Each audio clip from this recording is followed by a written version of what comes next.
What can the Legend of Zelda series have in common with the band Radiohead? Well, let's have a listen.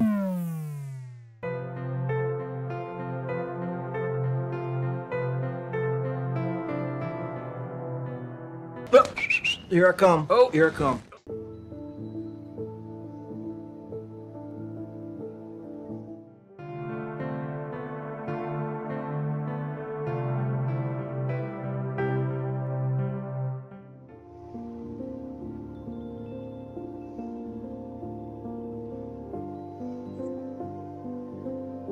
Now that I have your attention,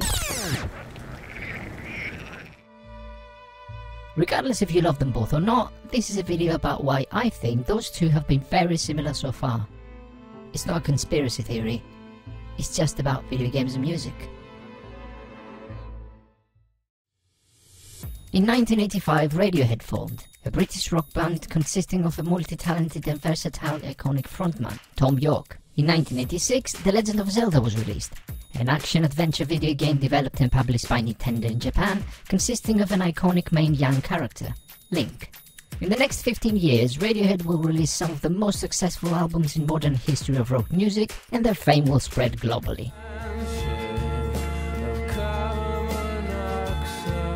At the same time, more Zelda series games will be released, with some of them considered as the most influential and successful games in modern history.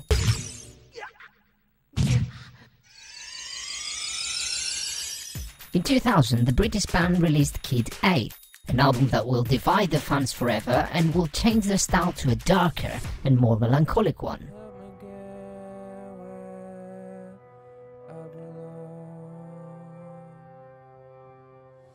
The same year, Majora's Mask will be released for the Zelda series, a game that until today is considered one of the best games of all time, and compared to the previous entries, guess what?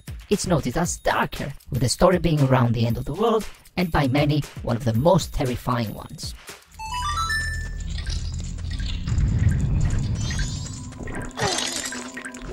The following 14 years, Radiohead will release 4 albums, all of them on a more experimental vibe, with a band using a bigger variety of sounds and influences that, although their hardcore fans and the music industry praised, none of them will become as memorable as their first albums. During the same years, several Zelda titles were published, all successful but similar to Radiohead's albums. Although the reception on most of them was great, only a few will leave their mark in the series. In 2016, Radiohead will release their latest album under the title A Moon-Shaped Pool, which will be the first ever to include strings and choral vocals performed by an orchestra.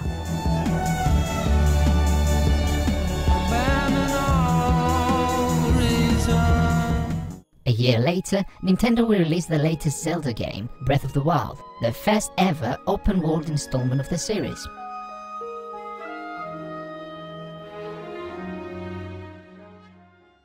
Although the success of the Moon-Shaped Pool album was nowhere near the one Breath of the Wild had, they were both meant to mark a new era for Radiohead and Nintendo.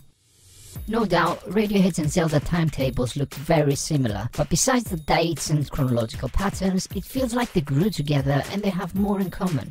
They both have an originality and uniqueness that no one else has. There's no other game to play and feel like Zelda, and there's no other band to play and sound like Radiohead. They both have evolved a lot since their early years, and every time a rumor about a new release comes out, the whole industry is shaking. Another common thing is the chord arrangement of both Radiohead songs and the Zelda game's music, as they combine major scales with minor chords to deliver a more dramatic sound. Things get a little bit more spicy when you discover that there is a chord progression in music called Zelda, which was named like that because Koji Kondo used a lot.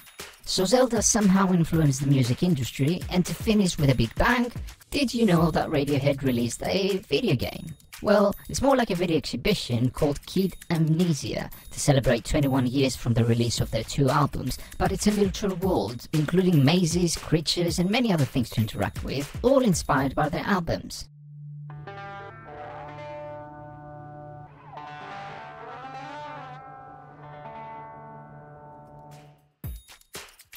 To be honest, knowing that the sequel of Breath of the Wild, Tears of the Kingdom will be landing in 2023, with extremely high chances of that being successful, while there's nothing concrete around any new Radiohead album released soon, suggests that 2023 might be another milestone year for those two.